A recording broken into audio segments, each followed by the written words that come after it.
Nós queremos saudar a igreja com a paz do Senhor, amém? Esta noite teve uma família, aqui a família do Beninho, é assim como eu o conheço, presbítero.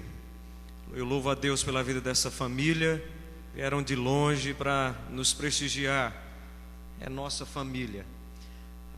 Temos também a pessoa do Monteiro,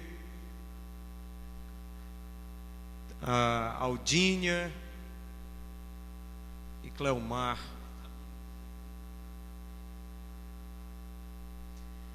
Veio também a Joseliane lá de Cedro comigo, é da família. Minha esposa, a Jéssica e Mendy, eu creio que já estão na cozinha a essa hora. Vamos abrir a palavra de Deus e vamos meditar na palavra dele, sem mais delongas esta noite, para o livro do profeta Isaías, capítulo de número 6.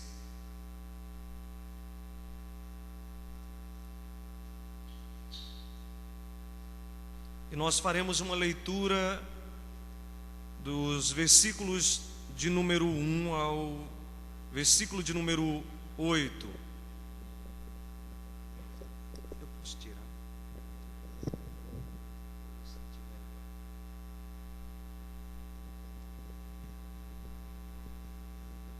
Isaías capítulo de número 6, do versículo 1 ao 8, que nos diz: No ano da morte do rei Uzias, eu vi o Senhor assentado sobre um alto e sublime trono, e as abas de suas vestes enchiam o templo.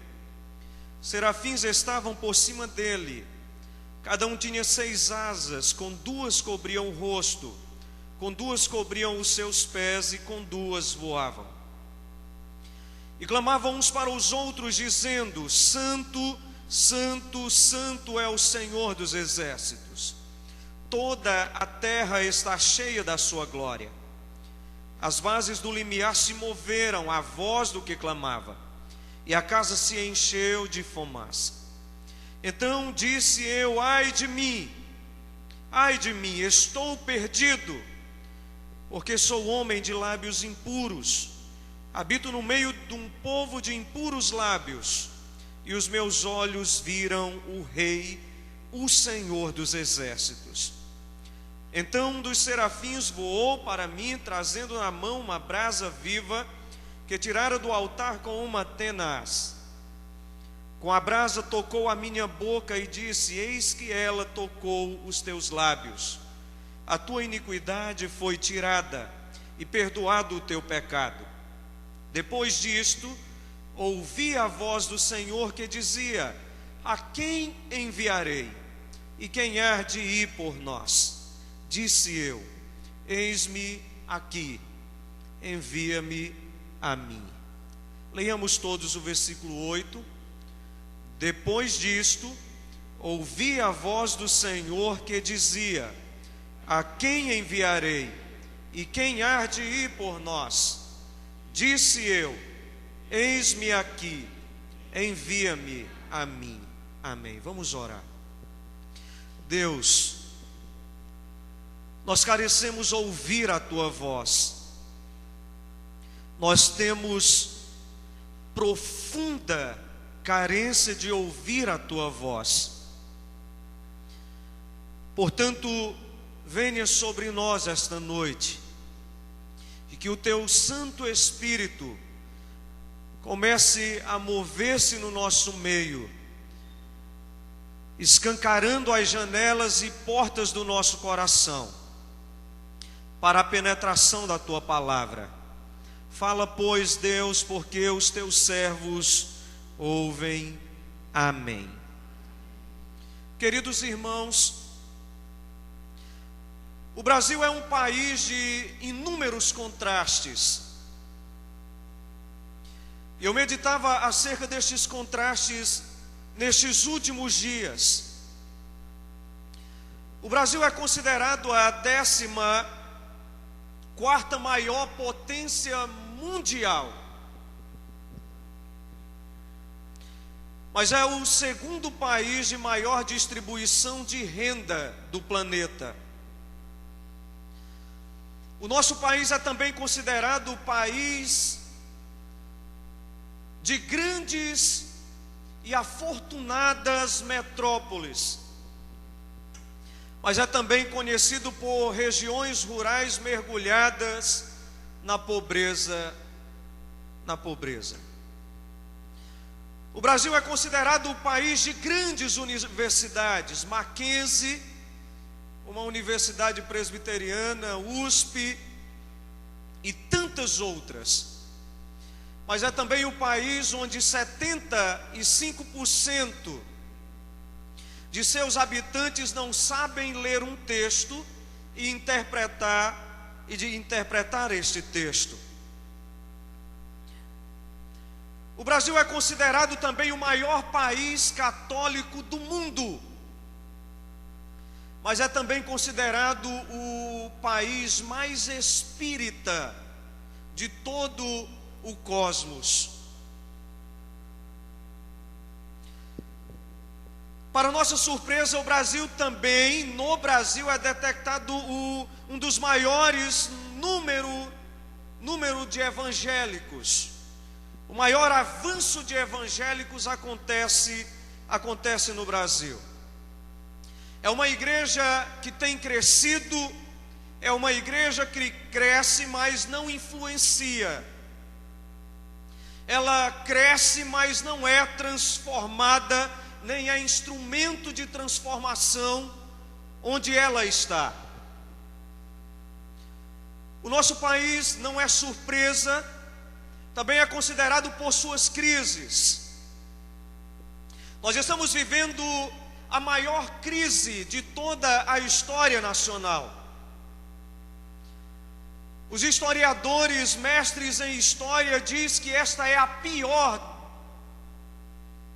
momento na história da nossa nação. Porque dizem os historiadores que na época da ditadura nós sabíamos para onde correr. Nós sabíamos os dois lados e o que fazer. E hoje nós não encontramos para onde correr. Todas as classes que compõem a estrutura, a base da nossa nação, a classe religiosa, a classe política, ou os três poderes, estão descredibilizadas, mas a política ela assume o primeiro lugar. Há fortes evidências de corrupção instalada nos poderes constituídos para liderar a nossa sociedade. Aqueles que foram eleitos para cuidar do povo, aqueles que foram eleitos para governar, para legislar e julgar, estão muitas vezes envolvidos em fortes esquemas de máfia. O Brasil é um país que precisa, sem sombra de dúvidas, olhar para cima. O Brasil, sem sombra de dúvidas, é um país que precisa olhar para Deus. Esse texto que nós acabamos de ler, ele retrata um contexto muito interessante, porque está tratando do contexto de Judá. Judá estava aqui à beira de uma crise nacional, ou por que não dizermos, estava emergindo em uma crise nacional. Uzias, o rei da época, o grande monarca, a esperança nacional, estava morto, o país estava de luto e fugiu-se toda e qualquer esperança de uma volta por cima. Para o povo de Judá tudo estava negro, tudo estava escuro, não havia portas, não havia saída, porque a esperança deles era Uzias, e Uzias estava morto. Se nós olharmos para este texto, queridos, nós iremos ver que Uzias havia morrido, e depois de Uzias levanta-se Acás, levanta-se também Manassés, e provocam uma verdadeira tragédia nacional em todas as esferas da sociedade. Diferentemente de Uzias, eles se voltaram para a idolatria, encheram o reino de altares nos mais diversos lugares do reino para adoração aos ídolos. Eles destruíram com o culto, instalando um culto pagão na nação de Israel.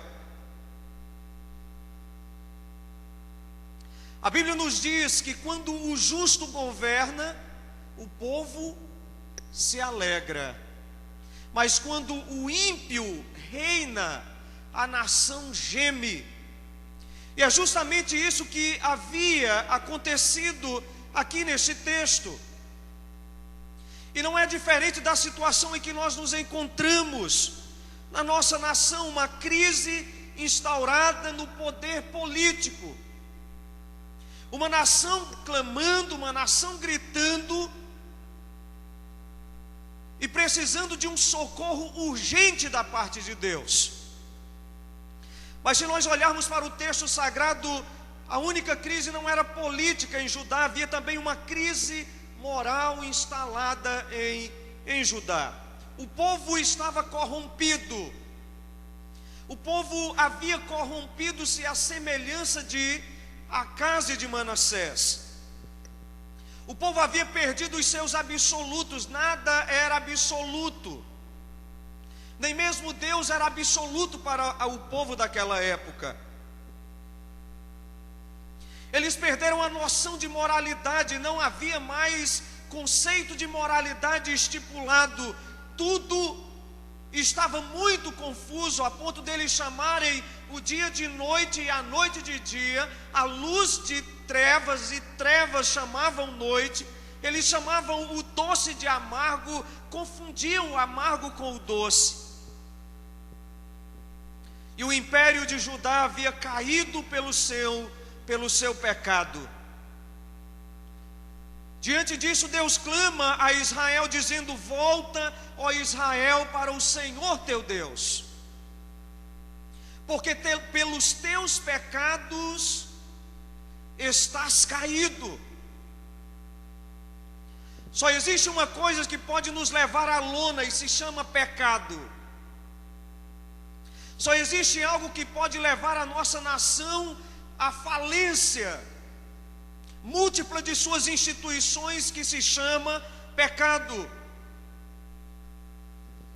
O Brasil é um dos países mais imorais do planeta. O Brasil está na lama da imoralidade, políticos corruptos. Olha só que coisa linda, o título que o Brasil recebeu: o campeão da cachaça. Olha que lindo. As drogas estão em todas as camadas de nossa sociedade, são contadas, se é que ainda exista uma família que não tem alguém sofrendo por causa das drogas. A sensualidade é desenfreada. Andar vestido hoje tornou-se motivo de chacota. Uma moça declarar sua virgindade tornou-se motivo bizarro na escola. O Brasil recebe o título do país onde acontecem a cada ano 2 milhões de abortos. E recentemente o Brasil ganhou outro título: o país onde existe a maior parada gay do cosmos. De todo o mundo, o Brasil perdeu até para a cidade de São Francisco.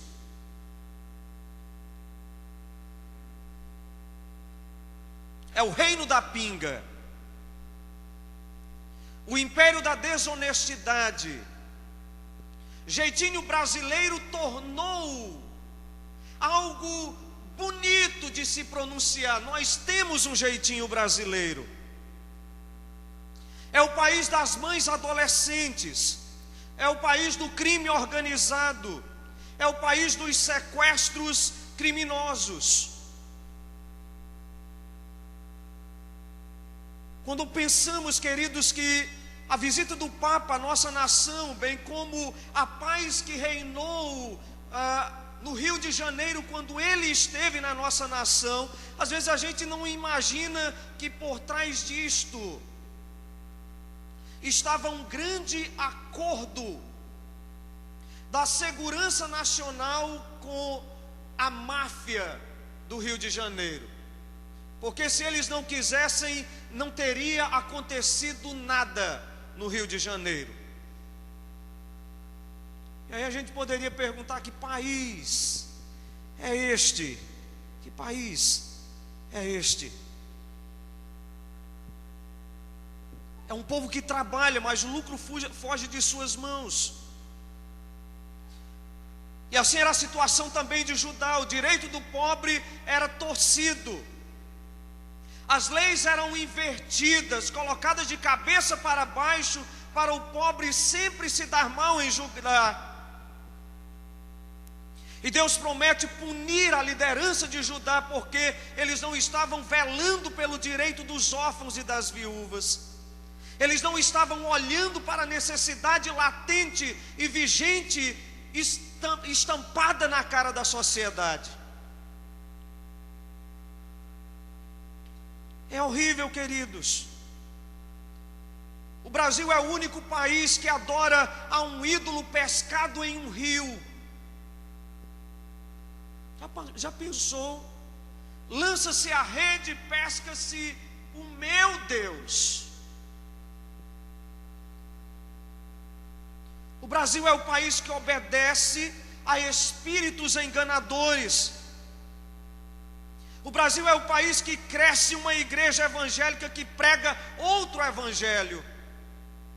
O sincretismo religioso, um evangelho semi-místico, quase pagão. A igreja evangélica transformou-se em um mercado. As pessoas hoje usam o evangelho para ganhar dinheiro. Esses dias eu conversava com o meu primo Monteiro e nós comentávamos justamente sobre isto. Pessoas que abrem uma igreja, mas não foram chamados para o pastorado. Simplesmente tinham uma condição financeira, foram despedidos e acharam na igreja um lugar onde é rentável, é lucrativo. Igrejas que florescem sem doutrina, igrejas que florescem sem moral nenhuma. Diante disso, nós nos perguntamos como igreja: o que fazermos, pastor? Talvez você estivesse com essa pergunta: pastor, tudo o que o senhor está falando aí eu já sei. É verdade, queridos. Mas em tempos de crise nós precisamos olhar para cima e saber que Deus reina. Olha o que diz o texto. No ano da morte do rei Uzias, eu vi o Senhor assentado sobre um alto e sublime trono. Amém? Uzias não estava no reino. O povo de Judá olhavam para o reino, olhavam para a cátedra, para a cadeira, para o trono e não enxergavam Uzias. Mas a palavra de Deus diz que, apesar de Uzias não estar no seu trono, Deus nunca saiu do trono dele. Deixa eu dizer uma coisa para você: a crise nacional não pegou Deus de surpresa. As nossas crises não abalam o trono de Deus, porque Deus está reinando em seu trono. Não são a terra que governa os céus, é os céus que governam a terra. Deus está dirigindo a nossa história, mesmo que aos nossos olhos esteja parecendo uma verdadeira catástrofe, mas na mente de Deus, tudo está no lugar onde Ele determinou que estivesse.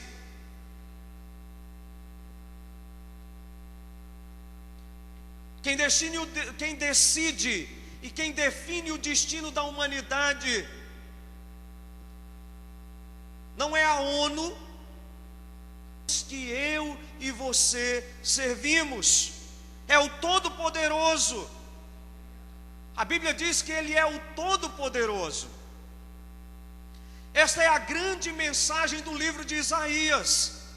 Essa é a grande mensagem do livro de Apocalipse. Você já ouviu falar de alguém ficar louco lendo o livro de Apocalipse? Só se você não souber ler, meu querido. Porque eu vejo no livro de Apocalipse uma igreja sendo tratada por Deus, uma igreja sendo acariciada por Deus, uma igreja sendo ensinada por Deus a saber que o final dela é a glória. A coisa está feia agora. Se levanta o dragão, se levanta a besta, mas finalmente todos eles serão lançados no lago que arde com fogo e enxofre. Qual é o destino da igreja em Apocalipse? Os céus. Qual é o destino dos inimigos da igreja em Apocalipse? O inferno. Deixa eu dizer uma coisa para você: não se desespere.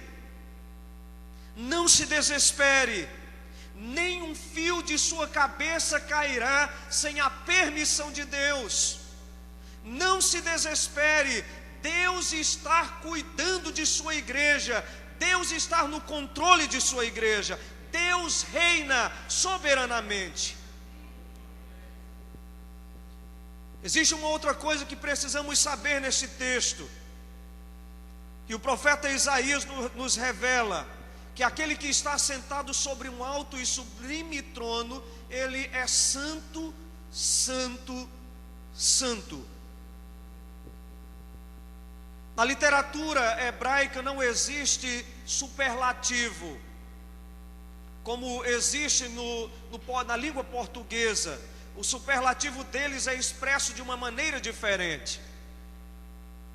Na nossa língua, quando nós queremos dizer que uma pessoa é mais do que linda, a gente usa o superlativo para dizer que ela é lindíssima.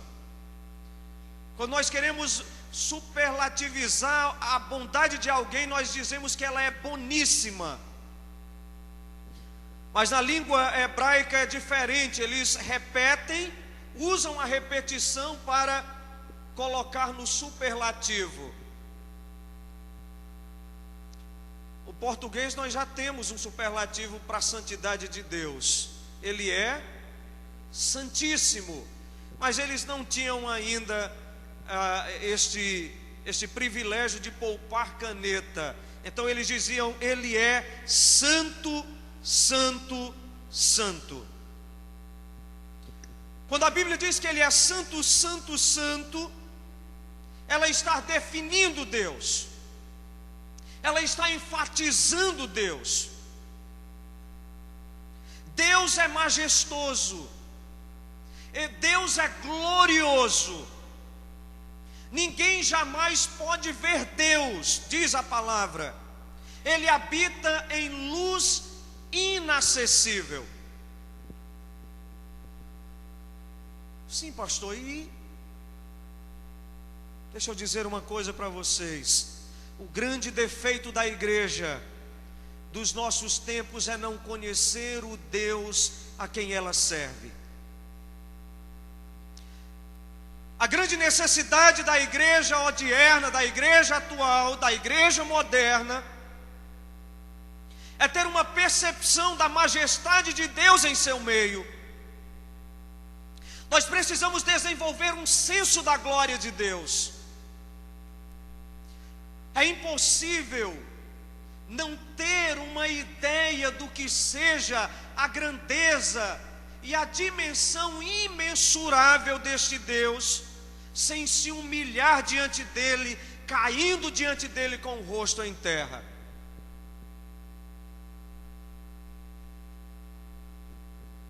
Você precisa ter um senso da glória de Deus. Tem muito cristão depressivo na igreja, e não é por ausência de substância em seus organismos, é por ausência de confiança no Deus que professam. Clamam por Deus, mas duvidam que Deus está cuidando deles. Abrem a boca para dizer que Ele reina soberano, mas correm para o banheiro quando ouve-se falar em rumores de guerra. A Bíblia já falava em rumores de guerra, a Bíblia já falava em guerra, a Bíblia já falava em catástrofe, mas Deus está cuidando de sua igreja no meio das catástrofes.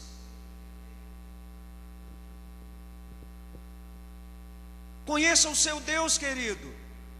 Ah, pastor, eu vou morrer de fome. Deixa eu dizer uma coisa para você. Deus cuida de você melhor do que Ele cuida da erva do campo.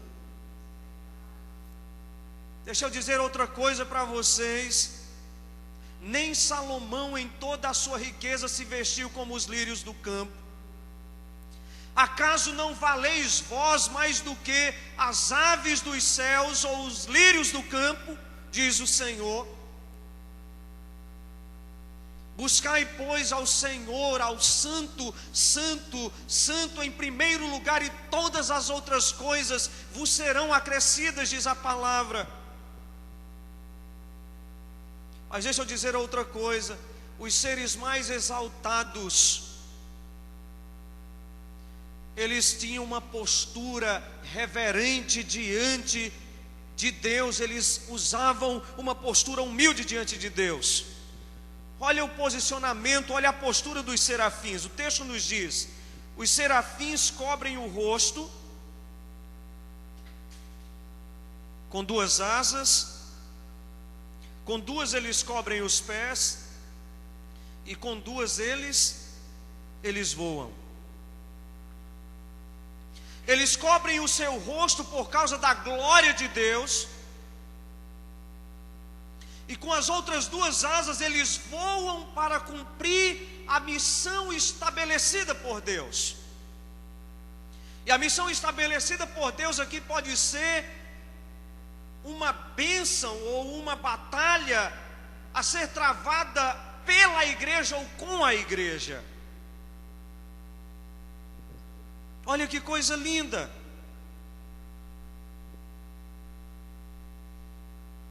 Tem muita gente que entra à presença de Deus com um olhar altivo. Devemos adentrar a presença de Deus humilhados pela presença de Deus no nosso meio. Tem muita gente que vem à igreja e diz: olha, hoje eu não senti Deus na igreja. Será que Deus não estava na igreja? Ou será que você foi à igreja e não sentiu Deus? Lembram de Jacó? Jacó estava lá perturbado por seus problemas. Jacó estava lá dormindo sobre um travesseiro de pedra. E aí começa a achar estranho, porque ele não estava sentindo Deus, ele não estava vendo Deus. E finalmente ele tem uma visão dos céus, onde anjos subiam e desciam. Subiam e desciam. E ele diz: Deus estava aqui e eu não sabia. Deus está aqui esta noite. Talvez você ainda não o percebeu, mas Ele está aqui desde o início deste culto. Humilhe-se na presença de Deus. Deus é santo, e toda a terra, diz a palavra, está cheia da sua glória. Não existe um só ponto da terra que não esteja cheia da glória de Deus. Toda a terra está cheia da glória de Deus. Ele é o Deus dos exércitos, diz a palavra. Ele é o Deus que luta por nós. Ele é o Deus que guerreia as nossas guerras. Ele é o Deus que se manifesta e que age poderosamente em favor do seu povo. Hoje eu me trago à memória o grande evento da saída de Israel do Egito.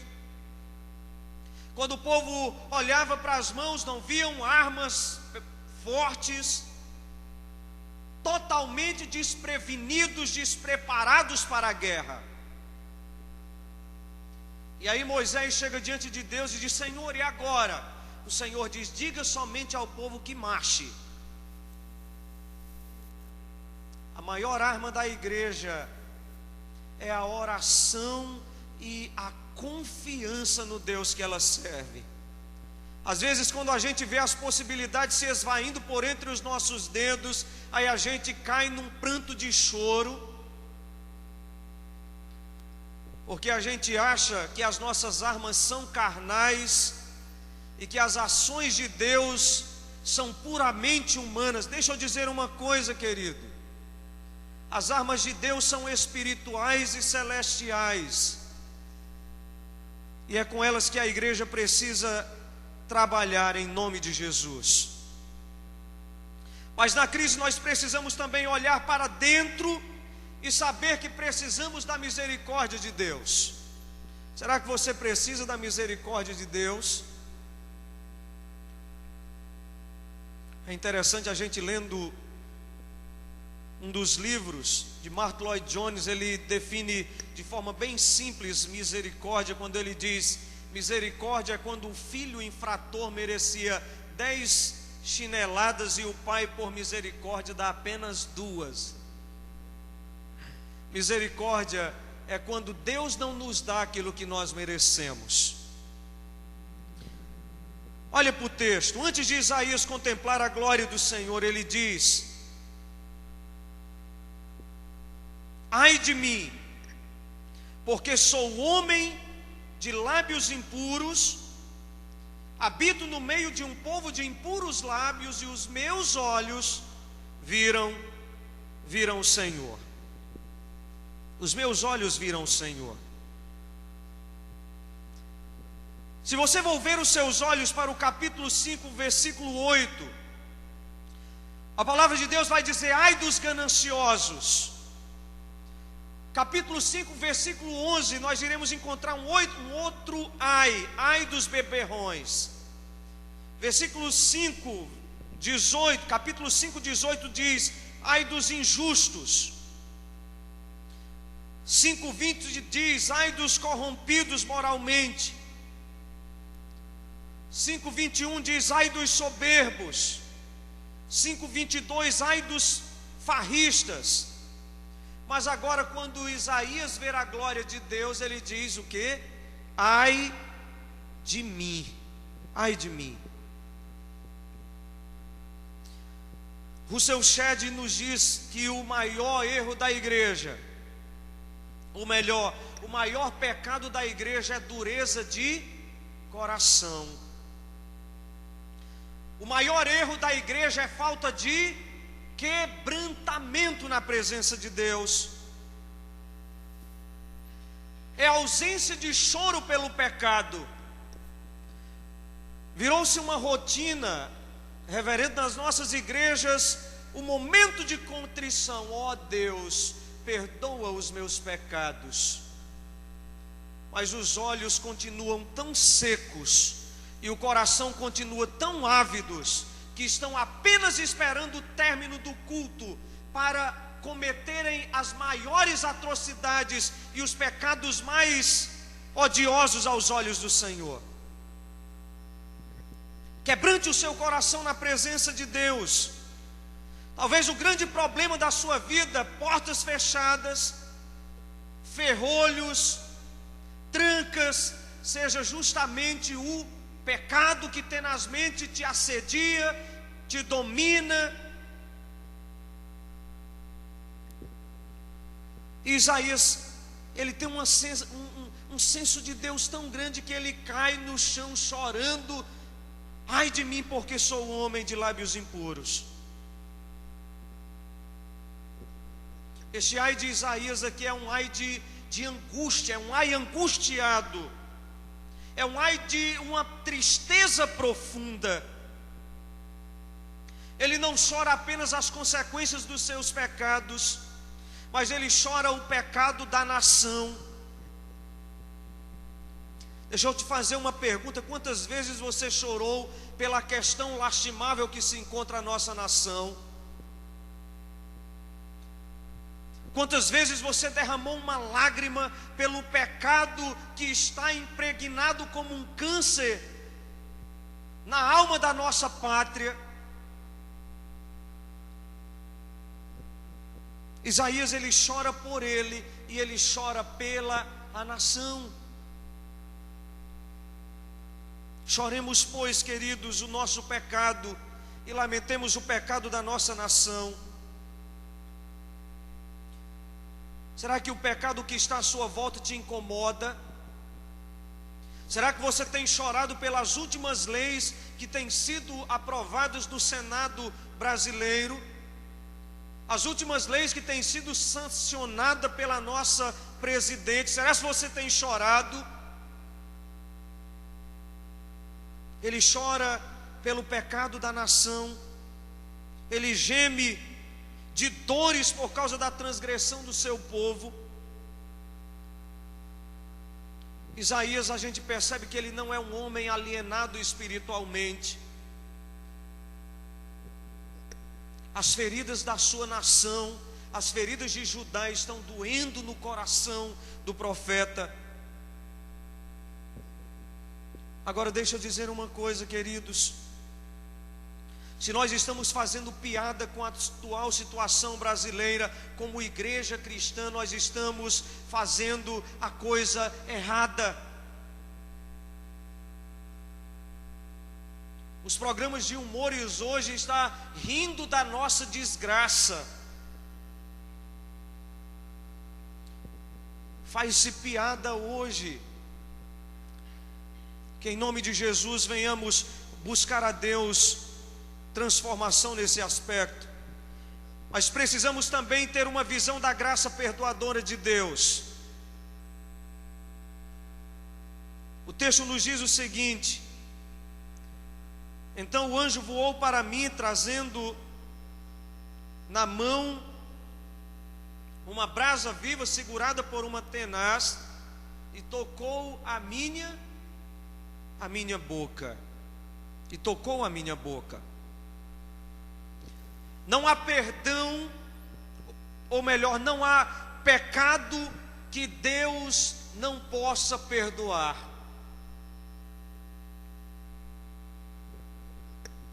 Agora deixa eu dizer uma coisa a você: não há perdão onde não exista confissão de pecados.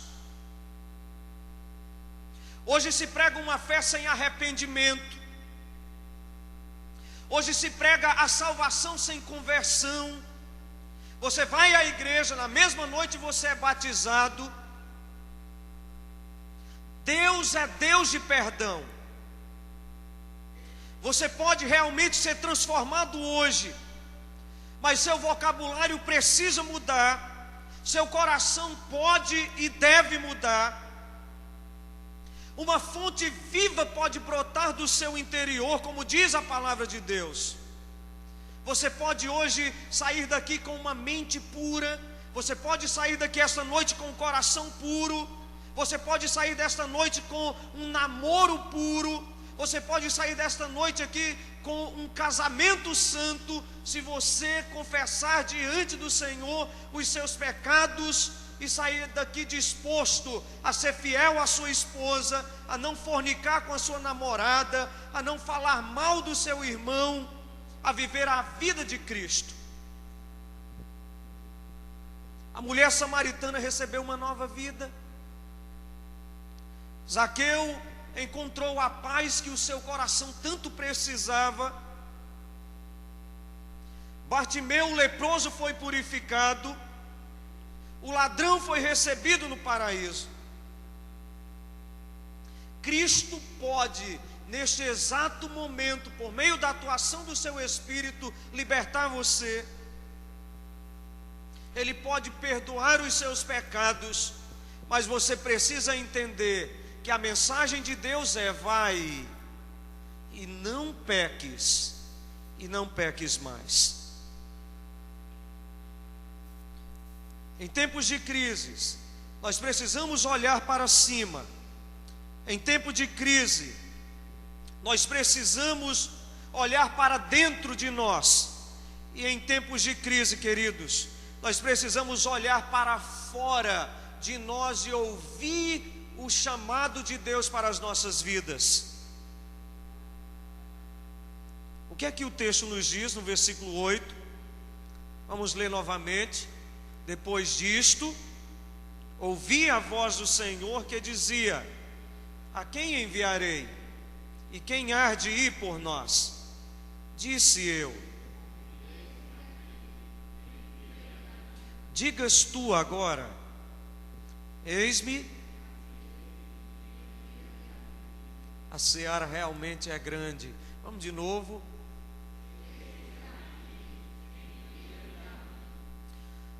Deus nunca te enviará sem antes haver uma mudança, uma restauração espiritual na sua vida.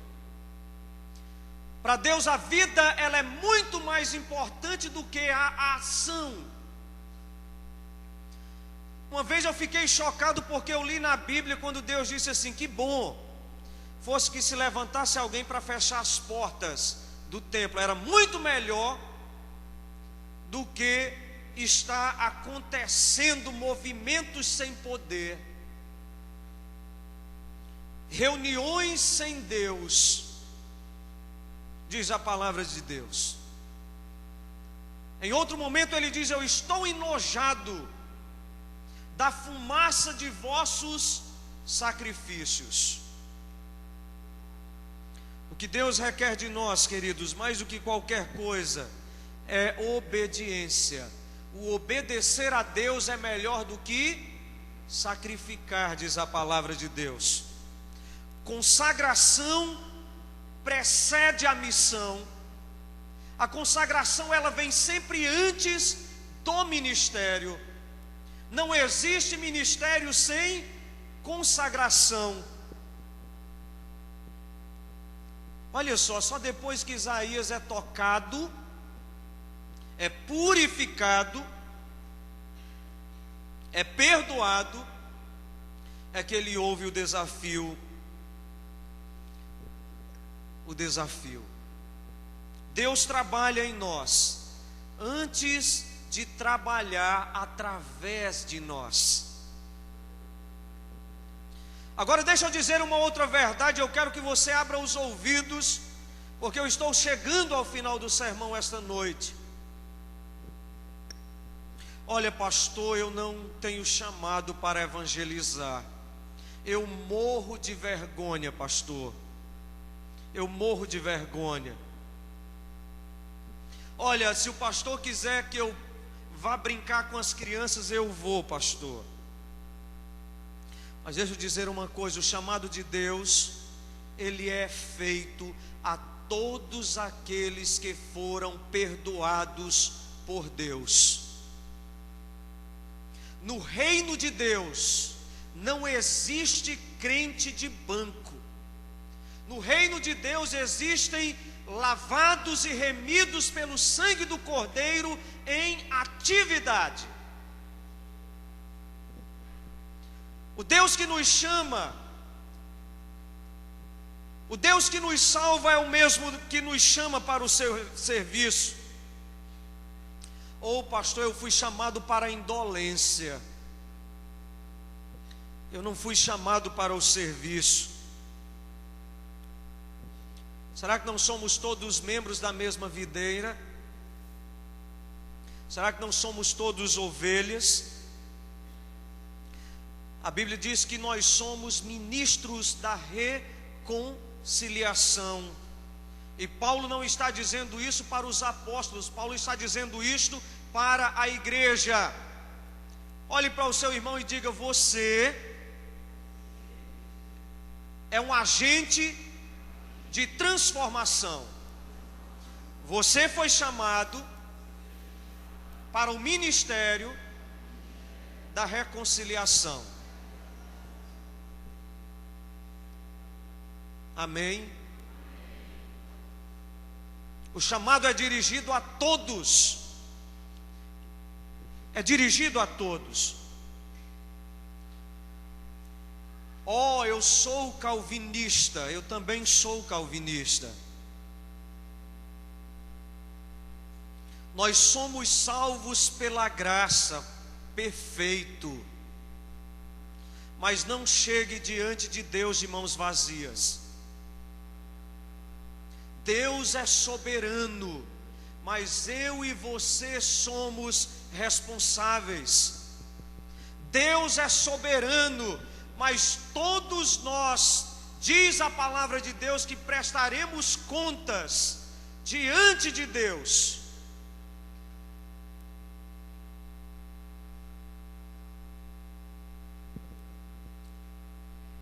Não apresente-se diante de Deus de mãos vazias. Não chegue diante de Deus com desculpas esfarrapadas.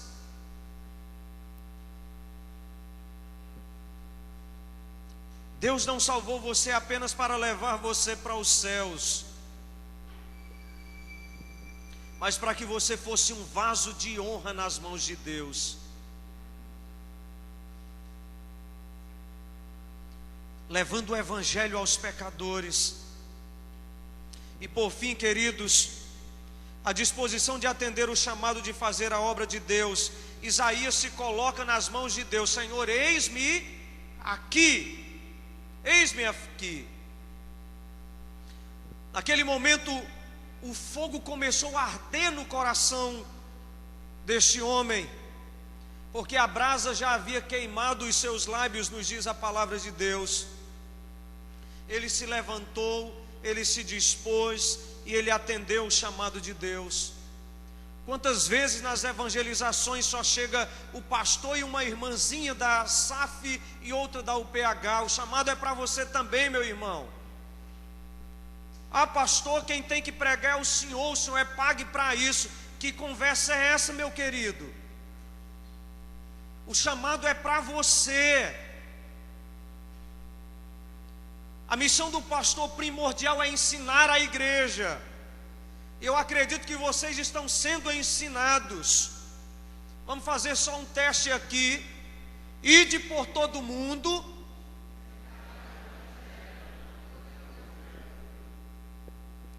batizando-os, ensinando-os a guardar todas as coisas que vos tenho ordenado, e eis que estou convosco todos os dias até a consumação do século. Amém? Evangelizar é a missão da igreja. Evangelizar com a vida principalmente. Evangelizar socialmente, mostrando quem é o Cristo que habita em sua vida. Aponte com firmeza o pecado. Hoje nós temos muitos desafios. Nós temos desafios na família, porque casamento caiu em desuso. Nós temos desafios na escola, sim ou não? Na empresa, um monte de desafios na empresa. Você já está até: ô pastor, amanhã eu tenho que ir para o meu trabalho, parece que eu vou ser até despedido. Não sofra por antecipação, aguarde no Senhor. Deus está chamando você para ser uma bênção.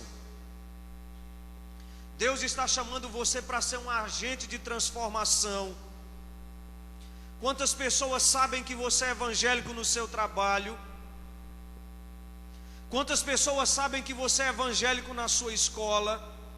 Quantas pessoas sabem que você é evangélico na faculdade? Mulher, eu não sabia que você era crente, só porque viu com a Bíblia, né? Eu estou sabendo agora que você é crente.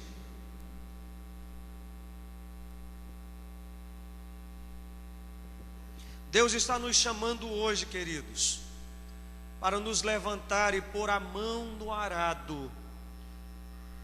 O clamor dos céus cruza os séculos e cai nos nossos ouvidos hoje. E o clamor dos céus é: a quem enviarei? E quem há de ir por nós? O Jean está indo lá no Senado, defendendo a bandeira LGBT com todas as forças da alma enegrecida e demoníaca. E você está defendendo o quê? A marcha para Jesus? Pula, pula, oba, oba demais, que não muda a vida de ninguém. Está defendendo o quê?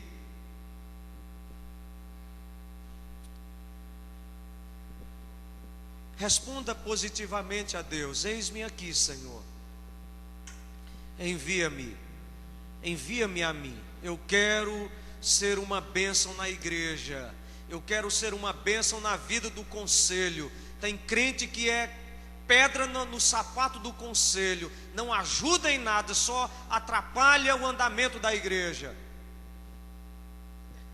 Tem crente que não faz nada na igreja, mas estar de olho para apontar o dedo para a irmã ou para o irmão. E o pastor está a ponto de chutar o balde e ir plantar palma, né? Porque não dá mais para plantar outra coisa numa seca dessa. Vamos plantar palma. Seja uma bênção, queridos. Não chegue diante de Deus de mãos vazias, para não ouvires um decreto negativo da boca de Deus. Vamos orar ao Senhor, vamos nos colocar de pé.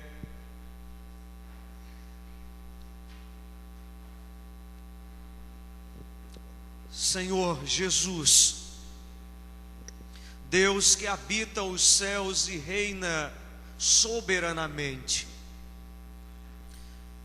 eu não tenho medo do presente, nem o futuro nos assombra, porque o Senhor é o nosso Deus, hoje e sempre. Mas em o nome de Jesus, eu quero rogar a Ti, que Tu venhas aplicar esta palavra aos nossos corações, que esta mensagem não chegue somente bonita aos nossos ouvidos, mas que ela chegue transformadora ao nosso coração.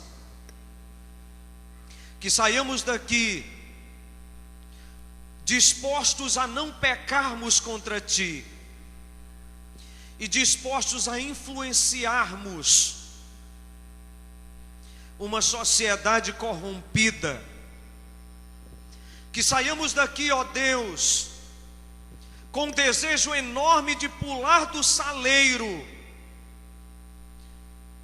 e cairmos nesta sociedade fétida, sendo um antisséptico